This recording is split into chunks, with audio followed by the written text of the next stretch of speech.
Welcome to Political Empire. For the Press Enterprise and PE.com, I'm John Bender, politics editor. Governor Jerry Brown gave an early Christmas present when he pardoned 79 people on Christmas Eve. They had been convicted of a variety of drug crimes and other low-level crimes. Now, he granted their request for pardons. It doesn't mean their criminal rights are restored, but it does mean that they can serve on a trial jury and apply for certain jobs they wouldn't have been able to. 9 of the pardons had some connection to the inland area.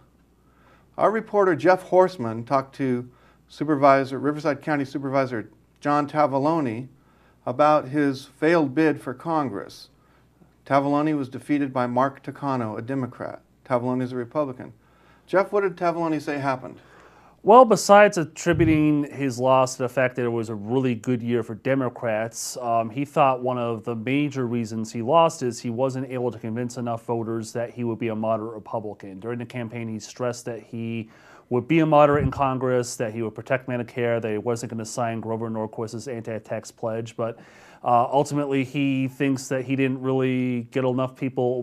People were still kind of skeptical and, thought that as a freshman congressman, if he went to Washington, that he pretty much have to do what John Boehner would have to say. So that was the primary reason he thought he attributed the loss.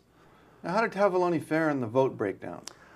Not good. Well, he almost won Harupa Valley, and he did pretty well in Riverside. He lost Riverside, he lost Harupa Valley, and Takano just dominated in Moreno Valley and Paris, which he was kind of up against to begin with because the 41st Congressional District, which was created through redistricting, it was an open seat, but it was majority Democrat, and those were areas that, Democrats, had a registration edge and were expected to do well, but I think a lot of people, they figured Takano would win. They didn't expect him to win by the margin he did. I think the final vote was like 59 to 41% or something like that.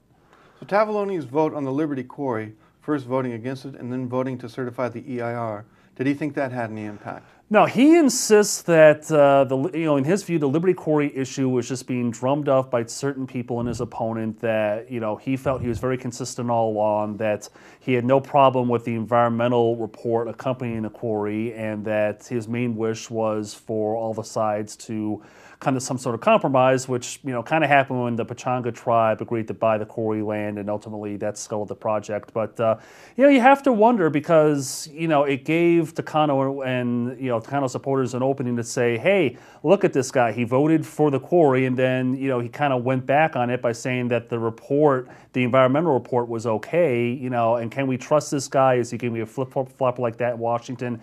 And I guess, it's a matter of opinion, but, we'll always wonder how much that was a factor in his defeat. Okay, what's Tavaglione going to do next?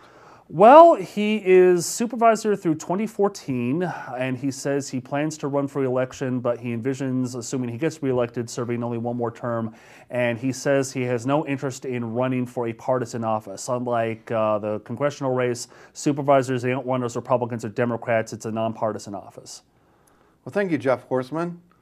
For the Press Enterprise and PE.com, I'm John Bender.